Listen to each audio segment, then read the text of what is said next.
आता आपल्या इथं अग्निपथ योजना सुरू होणार आहे, ज्यानुसार युवकांना सेनेमध्ये 4 वर्ष सेवा करण्याची संधी मिळणार आहे. काल आपण या संदर्भातला डिटेलमध्ये व्हिडिओ सुद्धा बनवला होता. आता बघा, ही योजना जी आहे ती टूर ऑफ ड्युटी या नावाने सुद्धा ओळखली जाते. आणि आपल्या कालच्या व्हिडिओमध्ये खूप साऱ्या जणांनी खाली ज्या कमेंट केल्या होत्या त्याच्यामध्ये असं म्हटलं होतं की या देशामध्ये मिलिटरीमध्ये भरती होणं हे कंपल्सरी आहे. मग आपल्या इथं कंपल्सरी केलं तर काय होतंय, त्याचे फायदे तोटे पण खूप साऱ्या जणांनी सांगण्याचा प्रयत्न केला. आणि जर का हे असं झालं तर असं होईल तसं होईल, या अशाही कमेंट आलेल्या आहेत. पण टूर ऑफ ड्युटी हे वेगळं आहे आणि म्हणजेच अग्निपथ जी आहे ती वेगळी योजना आहे आणि कंपल्सरी मिलिटरी सर्व्हिस ही वेगळी गोष्ट आहे. कंपल्सरी मिलिटरी सर्व्हिस जी आहे त्याला कॉन्स्क्रिप्शन असं सुद्धा म्हणतात. आणि ही गल्लत होऊ नये म्हणूनच आज आपण टूर ऑफ ड्युटी आणि कॉन्स्क्रिप्शन हे नेमकं आहे काय हे आज समजून घेणार आहोत. अग्निपथ योजना जी आहे या संदर्भात तज्ज्ञ काय म्हणतायत हे सुद्धा आज आपण जाणून घेणार आहोत. तसंच कोणकोणत्या देशामध्ये टूर ऑफ ड्युटी आहे आणि अनुभव काय आलेले आहेत तेही जाणून घेण्याचा प्रयत्न करू. आणि कन्स्क्रिप्शन म्हणजेच कोणत्या देशामध्ये मिलिटरी सर्व्हिस कंपल्सरी आहे तेही बघूयात. नमस्कार, मी अरुणराज जाधव बोल भिडूवरती तुम्हा सर्वांचं अगदी मनापासून स्वागत करतो. सर्वप्रथम टूर ऑफ ड्युटी काय आहे ते सांगतो. मागेही आपण सांगितलेलं आहे तरी सुद्धा आता टूर ऑफ ड्युटी या स्कीम नुसार फोर्सेस जे आहेत त्या सोल्जर्सला शॉर्ट टर्म बेसिस वरती देशाची सेवा करण्यासाठी रिक्रूट करतात. हे समजून घ्या, म्हणजे शॉर्ट टर्म साठी देशाची सेवा करण्यासाठी रिक्रूट केलं जातं. आता कन्स्क्रिप्शन काय आहे ते सुद्धा सांगतो. यामध्ये तरुणांना आर्म फोर्सेसमध्ये भरती होणं हे कंपल्सरी आहे. काही देशांमध्ये आर्म फोर्सेस मध्ये कमीत कमी इतकी वर्ष सेवा दिलीच पाहिजे असं बंधन तरुणांवरती आणि तरुणींवरती असतं. आता या देशांमध्ये समावेश कोणाचा होतो तर इस्रायल, नॉर्वे, नॉर्थ कोरिया आणि स्वीडन यांसारख्या देशांचा याच्यामध्ये समावेश होतो. म्हणूनच अग्निपथ योजना ही वेगळी आहे आणि आपल्या इथली टूर ऑफ ड्युटी ही वेगळी आणि कन्स्क्रिप्शन ही वेगळी आहे. अग्निपथ मध्ये तरुणांना लॉंग टर्म बेसिस वरती मिलिटरीमध्ये सेवा देणं बंधनकारक नसणारे आणि तरुणांना 4 वर्षासाठी का होईना मिलिटरी लाईफ जो आहे त्याचा अनुभव मिळणार आहे. अग्निपथ ही योजना जी आहे त्याच्यामध्ये इच्छा असेल तो भरती होऊ शकतो. अर्थातच सर्व टर्म्स अँड कंडिशन्स जे आहेत त्या जर का त्याने फॉलो केला आणि जर का त्याचं सिलेक्शन झालं तर. आणि कॉन्स्क्रिप्शन मध्ये होतं काय, इच्छा असो किंवा नसो भरती जी आहे ते व्हावंच लागणार आहे. सेवा जी आहे ती करावीच लागणार आहे. टूर ऑफ ड्युटी अर्थातच अग्निपथ जे आहे त्याचे फायदे सरकार सांगत आहेच. त्यातील सर्वात महत्वाचा फायदा जो सरकारतर्फे सांगितला जातो ते म्हणजे काय, आपलं सैन्य दल जे आहे ते जगामधील सर्वाधिक प्रबळ असं सैन्य दल तर बनेलच, पण आपलं सैन्य दल जे आहे सर्वाधिक तरुण सुद्धा बनेल. पण माजी लष्करी अधिकारी जे आहेत किंवा ज्यांनी अगोदर लष्करामध्ये कोणत्या ना कोणत्या मार्गाने सेवा बजावलेली आहे त्यांचं या संदर्भातलं म्हणणं थोडंसं वेगळं आहे. ते आज आपण जाणून घेणार आहोत. फ्रंटलाईन जे आहे त्याच्यामध्ये जनरल जी डी बक्षी यांचं एक स्टेटमेंट आलेलं आहे. जनरल जी डी बक्षी यांनी ऑलमोस्ट प्रत्येक वेळेस विद्यमान सरकारची बाजू घेतलेली आहे. तरी सुद्धा ते म्हणतात की I thought initially it was a trial being done on a pilot basis. म्हणजे त्यांना असं वाटलं होतं की हे टूर ऑफ ड्युटी किंवा अग्निपथ जे आहे हे ट्रायल बेसिस वरती होईल. परंतु आपल्या इथं ते आता म्हणजे जवळपास फायनलच झालेलं आहे आणि शेवटाकडे ते असंही म्हणतायत की for God sake please don't do it. म्हणजे त्यांना नक्कीच ग्राउंड लेवलवरती काय घडत असेल याची कल्पना असणार आहे म्हणून त्यांनी असं म्हणलेलं असेल. बी एन शर्मा जे की फॉर्मर चीफ इन्स्ट्रक्टर होते BSF अकॅडमीचे, त्यांनी जे आपलं नॉर्थ ईस्ट आहे तिथे देखील त्यांनी मोठ्या प्रमाणात सेवा बजावलेली आहे. ते ट्विटरवर असं म्हणतात की to me Agnipath scheme looks like a scheme for any new launch security agency assuring contract for 4 years and extension of contract for only 25%. म्हणजे त्यांना ही अग्निपथ योजना जी आहे ती सिक्युरिटी एजन्सी सारखी काहीतरी वाटते की ज्या ठिकाणी 4 वर्षाचं कॉन्ट्रॅक्ट असेल आणि जे कॉन्ट्रॅक्टमध्ये सुरुवातीपासून असतील नंतर त्यातल्या फक्त 25% जणांना परमनंट केलं जाईल. आता हे असं म्हणण्यामागचं त्यांचं कारण काय आहे, कारण की त्यांनी ऍक्च्युअल ग्राउंड लेवलवरती काम केलेलं आहे. सरकार प्रत्येक सैनिकावर सध्या जो काही 11 कोटीच्या आसपासचा खर्च करत आहे तो खर्च कमी होण्यासाठी ही योजना आणली जाते असाही आरोप होताना दिसतोय.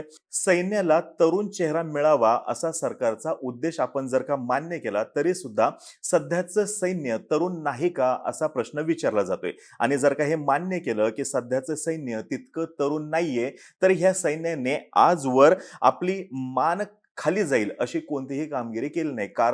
कारण प्रत्येक वेळेस म्हणजे तुम्ही कोणतंही युद्ध घ्या, आपल्या इथल्या सैन्याने नेहमीच आपली मान ताठ कशी राहील, आपल्या देशाचं स्वातंत्र्य, आपलं सार्वभौमत्व अबाधित कसं राहील आणि त्याला साजेशी अशीच भूमिका घेतलेली आहे आणि तशी कामगिरी बजावलेली आहे, अशी ही बाजू मांडलेली आहे. आता यावर उत्तर काय दिलं जातंय, की अमेरिकेत सुद्धा ही टूर ऑफ ड्युटी म्हणजे अग्निपथ सारखी पद्धत आहे. पण भारताची आणि अमेरिकेची या विषयावरती आपण तुलना करू शकत नाही. कारण की दोन्ही देशांसाठीचं जिओ पॉलिटिक्स हे वेगळं आहे, शेजार देखील वेगळं आहे. आता अमेरिकेचं जर का आपण बघितलं तर त्यांच्या इथं होतं काय, तर वरच्या बाजूला आहे कॅनडा, खालच्या बाजूला आहे मेक्सिको. दोन्ही देशांबरोबर त्यांचं काही वैर नाही आहे. शेजार त्या तुलनेमध्ये शांत आहे. बॉर्डर जे आहेत त्या त्यांच्या ऑलरेडी ठरलेल्या आहेत. आणि भारताच्या बाबतीत जर का बघायला गेलं तर एका बाजूला चीन आहे, एका बाजूला पाकिस्तान आहे.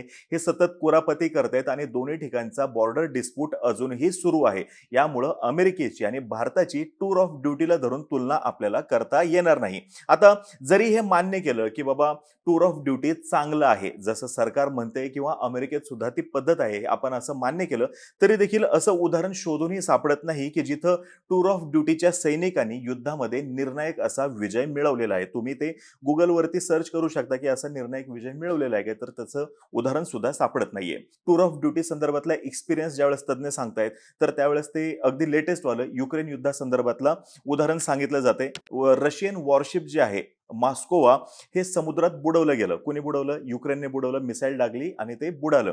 तर वर्ल्ड वॉर 2 नंतर सर्वप्रथमच इतकं मोठं वॉरशिप जे आहे ते समुद्रात बुडालेलं आहे. याचं कारण काय होतं, तर ते जहाज जे आहे म्हणजे अर्थातच जहाज कोणतं युद्धामध्ये वापरलेलं ते 12,500 टनाचं होतं आणि ते समुद्राच्या अगदी जवळ उभं केलं गेलं होतं, जे की मिसाईलच्या टप्प्यामध्ये होतं. तर हे का घडलं? तर टूर ऑफ ड्युटी म्हणजेच अनअनुभवी सैन्य असल्यामुळं हे घडलेलं आहे असं तज्ज्ञ सांगतायत. आणि आता रशियाला ठीक आहे, हे परवडणारी गोष्ट आहे असं आपण म्हणू शकतो, पण भारतासारख्या देशाला ही न परवडणारी गोष्ट आहे.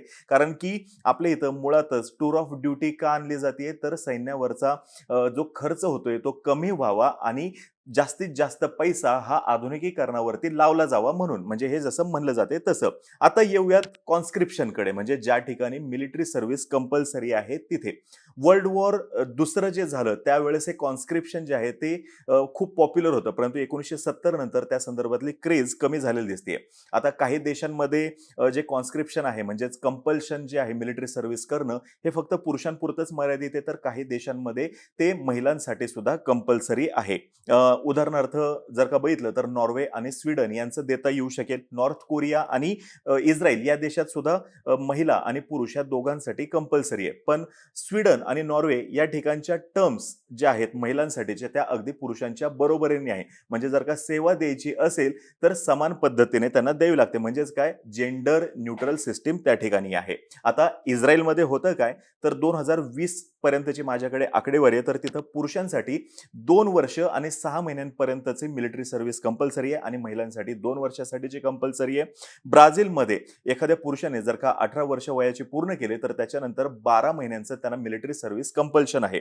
ग्रीसमध्ये देखील 19 ते 45 या वयादरम्यानचं कुणीही असेल त्याला मिलिटरी सर्व्हिस त्या वयादरम्यान कंपल्सरी करावीच लागते. इराणमध्ये देखील 24 महिन्यांचं मिलिटरी सर्व्हिस कंपल्सरी आहे.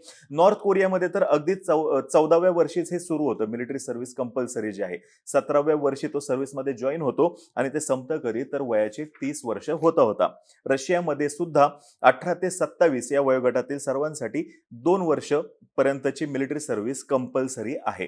आता ज्या वेळेस या कॉन्स्क्रिप्शन जे आहे म्हणजे मिलिटरी सर्व्हिस कंपल्सरी असणं, याचे फायदे आणि तोटे याच्याविषयी बोललं जातं. तर फायदे जे आहेत ते त्याचे पॉलिटिकल आणि मॉरल आहेत, त्याच्याविषयी चर्चा करणार नाही.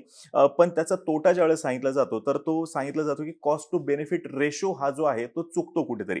म्हणजे जर का त्याच्यावरती होणारा खर्च म्हणजे ट्रेनिंग आणि एकंदरीत होणारा खर्च आणि त्याच्यापासून होणारे फायदे जे आहेत याचं प्रमाण जे आहे ते व्यस्त आहे. शांतता काळामध्ये या कंपल्सरी मिलिटरी सर्व्हिसचा फायदा काय असं सुद्धा विचारलं जातं. आणि जास्तीत जास्त तरुणांना मिलिटरीमध्ये ठेवलं किंवा कंपल्सरी सगळ्यांना जर का मिलिटरीमध्ये ठेवलं तर इकॉनॉमीचा तोटाच होतोय असं सुद्धा सांगितलं जाते. आता हे सर्व काय काय होतं, टूर ऑफ ड्युटी अर्थातच अग्निपथ आणि कॉन्स्क्रिप्शन ह्या दोघांमधला फरक आणि फायदे तोटेही मी सांगण्याचा प्रयत्न केला. आता आपल्या इथलं सरकार जे आहे हे नक्कीच आपल्या इथले जे माजी अधिकारी आहेत किंवा ज्यांनी ग्राउंड लेवलवरती काम केलेलं आहे, युद्धामध्ये भाग घेतलेला आहे किंवा ज्यांचा मोठा एक्सपिरियन्स आहे या सर्व युद्ध क्षेत्रातला आणि आणि एकंदरीत आपल्या इथली जी परिस्थिती आहे त्या संदर्भातला त्यांच्याबरोबर चर्चा करेल आणि योग्य तो निर्णय घेईल अशी आपण अपेक्षा करूयात. आता तुम्हाला जर का आपली आजची माहिती आवडली असेल तर खाली कमेंट बॉक्समध्ये नक्की सांगा आणि आपल्या इथली मिलिटरी सर्व्हिस आत्ता जी आहे तशी असावी की कंपल्सरी असावी या संदर्भातलं तुमचं मत काय आहे ते सुद्धा खाली कमेंट बॉक्समध्ये नक्की सांगा.